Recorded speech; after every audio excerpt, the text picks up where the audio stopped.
2021-22ஆம் ஆண்டு ஆர்பிஐயின் ஜிஇஆர் எனப்படும் ஹையஸ்ட் கிராஜுவேஷன் என்ரோல்மெண்ட் ரேஷியோவில் தமிழ்நாட்டோட percentage 52. Rest of the India இதில் கிட்டத்தட்ட பாதியான 27% தான் இருக்குது. கடந்த ஆண்டு மினிஸ்ட்ரி ஆஃப் எஜுகேஷன் வெளியிட்ட all India survey on higher education, அதாவது 18 to 23 வயதுக்குட்பட்ட மக்கள் தொகையில் உயர்கல்வியை எத்தனை சதவீதம் பேர் படிச்சிருக்காங்கிற டேட்டாவில் தமிழ்நாட்டோட சராசரி விகிதம் 47. மற்ற இந்திய மாநிலங்களோட சராசரியோ வெறும் 28.4% தான் இருக்குது. அதிலுமே தமிழ்நாட்டோட 47%த்தில் பெண்களோட சராசரி தான் அதிகமாக இருக்குது. தமிழ்நாட்டில் உயர்கல்வி படிக்கிற பெண்களோட சராசரி விகிதம் 47.3%. ஆண்களோட விகிதமும் 46.4% தான் இருக்குது. தமிழ்நாட்டோட எஜுகேஷனை ஏற்கனவே OECD எனப்படும் organisation of cooperation economic and development கண்ட்ரிஸோட ஒப்பிடுவாங்க. Tamil Nadu மட்டும் மற்ற இந்திய மாநிலங்களெல்லாம் விட்டுட்டு இவ்வளவு தனிச்சிறப்போட முதல் இடத்துல இருக்கிறதுக்கு என்ன காரணமாக இருக்க முடியும்? இவருக்கு முன்னாடியும் சரி பின்னாடியும் சரி தமிழ்நாட்டோட கல்வி பாரம்பரியத்தை தொடர்ந்து பாதுகாத்த தலைவர்களாக பலரும் இருக்காங்க. ஆனால் இவர் இட்ட அடித்தளம் தான் இன்னைக்கு இந்த சிறப்புமிக்க இடத்துக்கே காரணம்னு சொல்லலாம். அவர்தான் பெருந்தலைவர் காமராஜர். காமராஜர் அவர்கள் கல்வியில் செஞ்ச புரட்சிங்கிறது வெறும் சாதாரண பயணம் கிடையாது. அது மாபெரும் இடர்பாட்டுக்கும் சிக்கலுக்கும் நடுவில் தான் இந்த இடத்தையே அடைய முடிஞ்சிருக்குன்னு சொல்லலாம். அதற்கு உதாரணமாக அன்றைய இந்திய சூழலையும் நம்ம எடுத்து காட்டலாம்.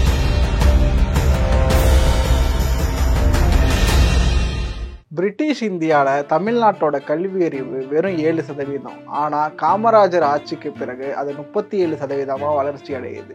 இதை காமராஜர் சாதாரணமாக சாதிச்சிடல. ஏன்னா தமிழ்நாட்டோட அன்று நிலைமை அவ்வளவு மோசமாக இருந்துச்சு. பொருளாதார சூழல்லேருந்து எளிய மக்களை கல்வி நோக்கி அழைச்சிட்டு வர்றதுங்கிறது அவ்வளவு சிரமமாக தான் இருந்துச்சு. இதற்கு மேலே அரசியல் காரணங்கள். பிரிட்டிஷ் ஆட்சியில் 1938ஆம் ஆண்டு மெட்ராஸ் மாகாண முதல்வராக இருந்த ராஜாஜி கிட்டத்தட்ட 12,000 பள்ளிகளை மூடினார்.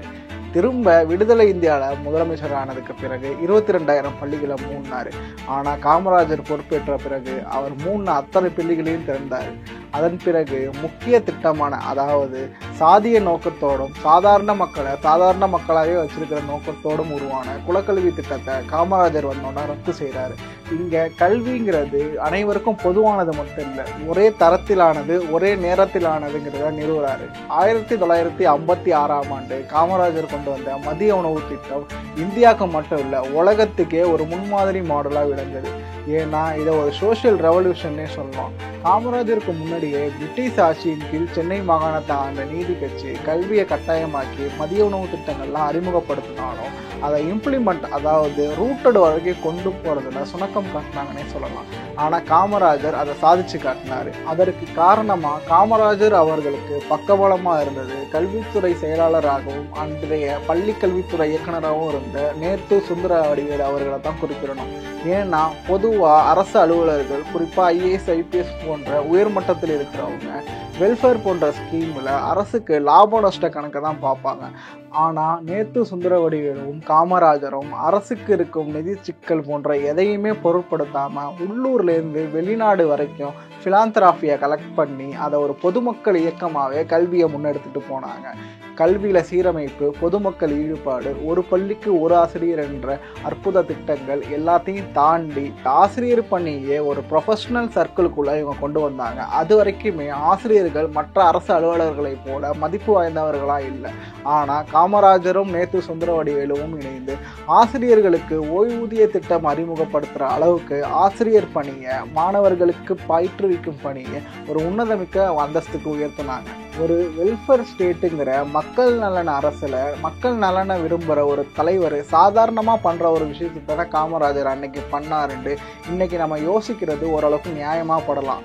ஆனால் அன்னைக்கு பிற இந்திய சூழல்களை ஒப்பிடும்போது தமிழ்நாட்டில் காமராஜர் செஞ்சது எவ்வளவு பெரிய அரும்பணின்னு புரியும். 1948 இந்தியன் யூனிவர்சிட்டி கமிஷன், பிறகு கிராண்ட் கமிஷன் போன்ற விஷயங்கள் கல்வித்துறையில் உருவானாலும் 1964 66 வரைக்கும் செயல்பட்ட கோத்தாரி கமிஷன் தான் இந்திய கல்வியை எந்த அளவுக்கு ஆய்வுக்கு உட்படுத்தணும், மறுசீரமைப்புக்கு ஆளாக்க வேண்டும், இந்தியாவில் கல்வியின் தேவை எந்த அளவுக்கு இருக்குங்கிற ஒரு ஆய்வையை உட்படுத்துச்சு. அதன் பொருட்டு தான் 1968 நேஷனல் பாலிசி ஆன் எஜுகேஷன் உருவாகுது. இந்த பாலிசி தான் முத 6 to 14 வயதுக்குட்பட்டவர்களுக்கு கல்வி கட்டாயம்ங்கிறத சொல்லுது. ஆனால் நமது காமராஜர் ஆட்சி என்பது இதற்கு முன்னாடியே முடிஞ்சிருச்சுன்னே சொல்லலாம். மேற்கொண்டு இந்த பாலிசியில் பல்வேறு, அதாவது சாதாரண மக்கள் கல்வியில் அண்ட முடியாத அளவுக்கு பல்வேறு பின்தங்கிய சூழலும் இருந்துச்சு. ஏன்னா இவங்க இந்தியை மட்டுமே கட்டாய பாடமாக ஆக்கினாங்க. அதை தாண்டி சமஸ்கிருதத்தை ஒரு கலாச்சார மொழி என்ற அடிப்படையில் பாடத்தில் தூக்கி வச்சாங்க. சான்ஸ்கிரிட் யாரால படிக்க முடியும்? எந்த விதமான மக்கள் சான்ஸ்கிரிட் படிப்பாங்க? யார் இதனாலேயே புறக்கணிக்கப்படுவாருங்கிற சூழல்லாம் அன்று உணரப்படவே இல்லை. 1986 நேஷனல் பாலிசி ஆன் எஜுகேஷன் தான் சமூக அடிப்படையில் எந்தெந்த அளவில் ஒவ்வொரு சமூகமும் கல்வியில் பின்தங்கி இருக்கு, ஜெண்டர் பேசிஸில். அது வரைக்குமே சரி, ஜெண்டர் பெண்களுக்கு சாதாரணமாகவே அது ஒரு பொது பள்ளியாகவோ பொது கல்லூரியாகவோ இருக்கும். அங்கே உள்ளவங்க எல்லாமே ஆண்களாக இருப்பாங்க. ஆனால் பெண்களின் வீதம் எந்த அளவுக்கு பற்றாக்குறையாக இருக்குது, எந்த அளவுக்கு அவங்களால போக முடியாதுங்கிறதெல்லாம் 1986 தான் இவங்க கவனப்படுத்தவே ஆரம்பிக்கிறாங்க. ஆனால் தமிழ்நாட்டில் காமராஜருக்கு பிறகு தொடர்ந்த ஆட்சியாளர்கள் அதை கிட்டத்தட்ட உறுதிப்படுத்தினாங்கன்னே சொல்லலாம். எல்லாத்தையும் தாண்டி 2009 அமலான ரைட் டு எஜுகேஷன் ஆக்ட் தான் அனைவருக்கும் இலவச ஆரம்ப கல்விங்கிறதையே முத இந்தியாவில் பேச ஆரம்பிக்குது. ஆனால் தமிழ்நாடு அதை பிரிட்டிஷ் காலத்திலேயே சாதிச்சிருச்சுன்னு தான் சொல்லணும். இன்னைக்கு தமிழ்நாட்டின் அரசு பள்ளியில் படிக்கிற ஒரு மாணவருக்கு ஆண்டுக்கு கல்விக்கு மட்டுமே ஆகும் செலவு அதிகபட்சமாக 2800 என்று கணக்கிடப்படுகிறது.